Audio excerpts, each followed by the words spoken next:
everybody, it's Emily at ARG Schooling, and today we're going to be finding out what's on my TBR, out of my TBR jar.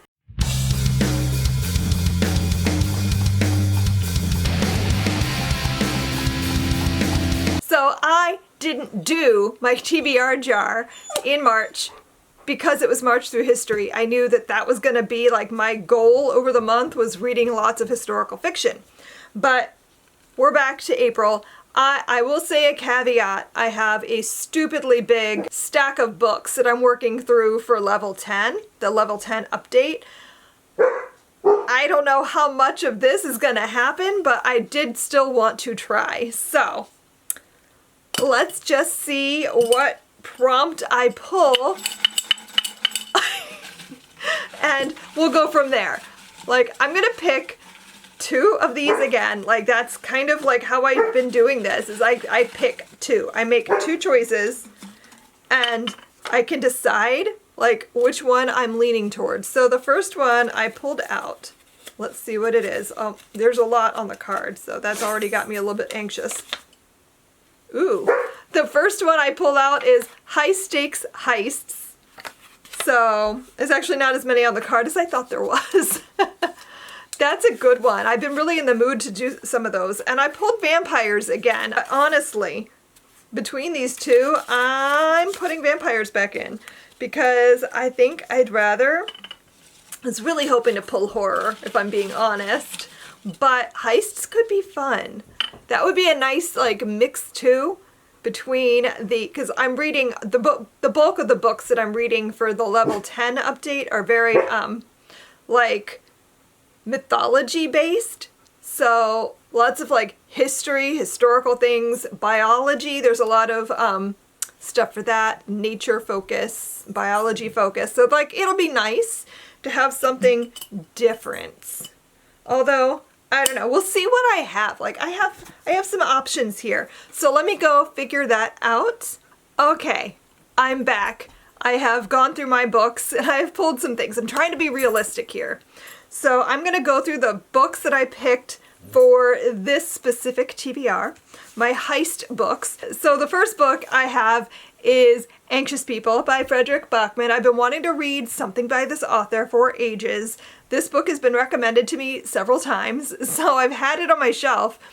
And so this is probably my priority heist book. I don't even know what it's about, but I've just been told I'll like it, and that I know it has to do with a heist. So that's all I got. Then I have The Gilded Wolves. This is by Roshni Shakshi. And again, I don't know a ton. I know this is historical fantasy and it has to do with a heist. Like all of these have to do with a heist. What am I talking about? But I know this has been compared a lot to Six of Crows. That's all I really know about it. And also, I just think this is a really beautiful book cover. I judge books by their cover frequently, and this one speaks to me quite a bit. It's just super pretty. So, yeah, but I don't really know very much. It's set in 1889 as well, so like turn of the century-ish. Then I have a book that I've been dying to pick up. This is A Million to One by Adiba Jagadar, and this is a heist on the Titanic. And it's a group of women performing the heist on the Titanic. I don't know more than that, but I've heard good things. I will read just about anything if you set it on the Titanic, and I think this could be a lot of fun. And then, this is the one that I'm the least likely to pick up because I feel like this is something that I need to be in the right mood for. But I've read this author's other two books and loved them.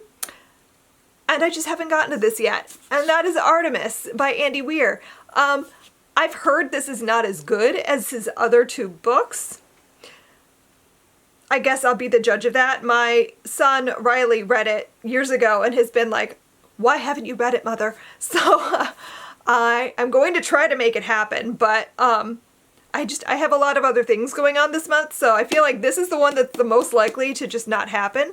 But sometimes you're in the mood for something different, and of those four books, I feel like that could be either a favorite or the one I just don't read. And because this is a TBR video, I thought I would talk about some other things as well. So obviously I want to talk about what we're reading for the Art Book Club. And in April, we're going to be reading Thistlefoot, and this is by Jenna Rose Nethercott. This is a story about Eastern European Jewish mythology involving a house with chicken legs and two siblings and their inheritance of said house and where the house leads them. I don't really know more than that. I feel like I tend to not read too deeply into the synopsis of books that I know I'm going to be reading because I don't want to spoil myself. I found that sometimes the synopsis can give away a little too much, just like sometimes trailers can give away too much of a movie's plot. But I've heard really good things about this, so I'm very excited to read and explore where this goes with all of you. If you are interested in reading along with me for book club, you can just pick up the book and read it at any point during the month of April. The first Saturday of the following month, so the first Saturday in May, we will be talking about the book together here on my YouTube channel. I will have a live show discussion and you can chime in with your comments in the chat box and we can talk together about the book. If you want to join our Discord, I have a Discord group, let me know in the comments and I'll give you the link and you can talk about it in real time while you're reading. So that is happening for sure in April. And then another book I want to just give a mention to, our friend Chris was here over the weekend because they had a big gaming convention in Boston this past weekend, and so he crashed here for the weekend while he and my husband went to the convention, and he brought me a book. Not from the convention, just, you know, to give me something to read because I needed more things to read. Anyway, he thought I might think this was interesting. It is The Heap by Sean Adams. He said it was very weird. I do enjoy a weird story. I really don't know what this is. I read the synopsis and just went, huh, okay. And I still don't really know how to talk about this book. But I wanted to try to prioritize it. And I did see that there is, the audiobook is on Scribd. So I will probably listen to that while I'm reading. I find that that really helps. When I'm not sure what a story is, it sometimes helps me to get into the right space. So I don't know. I'm hoping this ends up being good, so I can let him know that I enjoyed the story. But we'll see. I have no idea. I've never even heard of this book. Then the next several books I have are all things that I'm hoping to pick up this month for the level 10 update. So if you are a customer who is very interested in what I'm doing with that, I will just start by saying that after I didn't know what I was going to be doing with level 10. I really thought it was just going to be the science and maybe the mythology, and that was going to be it for the level, and it would be a really quick update. And then I looked at the book list, and then my brain started going, you could do something here. So I thought, what if I make everything harder for myself? What if I do like a mythology retelling theme going through the literature? Because there were some books that I knew I was maybe thinking of replacing, and some that I just wasn't sure yet, and then I just ended up like adding a bunch of things to my stack. So anyway, the first things I'll show you are, I have this edition of Gilgamesh. I was looking to see if there was a newer translation or anything interesting, and this came up as a really great readable Gilgamesh retelling, not a retelling, a translation. So it says it's a verse narrative, and I was intrigued, so I bought this to look at. It's not anything fancy to look at. I can't like speak to that yet, but I'm hoping that it would work in the level. Then I really wanted to replace Gilgamesh the King, because do you know how hard it is to find books that have to do with Mesopotamian mythology? Like there's not a lot out there. They're not a big market, I guess, for Sumerian mythology and whatnot. But I remembered that there was a Rick Riordan Presents and that I own it. So I have City of the Plague God by Sarwat Chadha. I have not read this. Technically it's middle grade, but I have discovered, particularly with the Rick Riordan Presents books, they tend to be middle grade that is like a little older. So like aimed at more of a 10 to 12 rather than like or a 10 to 14 even, rather than like an 8 to 10. So I'm hoping that's the case with this one. I don't really know what this is, besides it has to do with a kid who, his family is from Iraq, and he loves to learn about Mesopotamia and mythology, and I guess some of the Mesopotamian gods are real and come to him, or he has some kind of ability or power. I don't know. I just know it has to do with Mesopotamian mythology, and it's hard to find. So I'm hoping that I like it and that it works for the level. And then I also am hoping to get to Akata Witch. This is by Nnedi Okorafor. I absolutely love the Binti trilogy, which I have now included in level 9 for that update. And I've been dying to read something else by this author. I own a few of her other books, which included Akata Witch. And I want to say Sarah read this a few years ago and liked it. And I've been wanting to pick it up. I know this has something to do with like a magical school or something to that effect. And someone like discovering their new identity as a person who could do magic or that sort of thing. But it's Nigerian. Yeah, they live in Nigeria. Oh, and they're albino too. So like that's really all I know.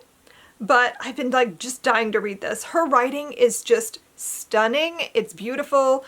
The world building in the Binti series, and I've heard that all of her books have that kind of like intense, like amazing world building. So I'm really excited to see what I think of that.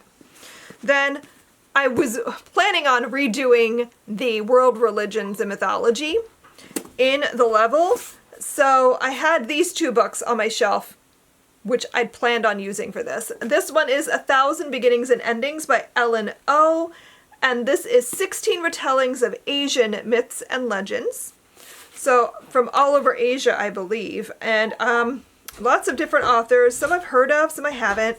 We have stuff from Roshni Chokshi. We have Aisha Said, Renee Adier, Melissa De La Cruz, Julie Kagawa, and of course Ellen O has a story in here. So like I think this is going to be a really great addition to studying mythology around the world. And then also, I've been just dying to pick this up. This is From Here to Eternity, Traveling the World to Find the Good Death by Caitlin Doughty. I loved Smoke It's in Your Eyes, and I've been wanting to read more by Caitlin Doughty. I follow their social media. I've seen a lot of her videos and stuff about like a good death and that kind of thing. And so I really want to read this. I'm fascinated with death. I'm fascinated with how cultures view death and afterlife and that sort of thing. And so I'm really interested to seeing like what this does, and I really hope that it fits the level. I really think it will, and I'm excited to see what I think of it. Yeah, I have, oh yeah, whoop. Okay, hold on. I can do this. Almost, so close. So yeah, I have quite a lot of reading planned for April. I don't know how much of this TBR is going to happen. I hope all of it. Like, I'm excited. I have some really good stuff planned for this month's reading. Let me know down below in the comments what reading plans you have for April. Let me know what from that stack of books you think I should prioritize. I want to read everything, so I hope I can make that happen. What are the odds? I've read about 12 to 13 books every month so far this year. And this is 1, 2, 3, 4, 5, 6, 7, 8, 9, 10, 11. So there's a good chance I actually do read everything I just showed you. It could happen. Thanks so much for watching, and I will see you guys next time. Happy reading. Bye.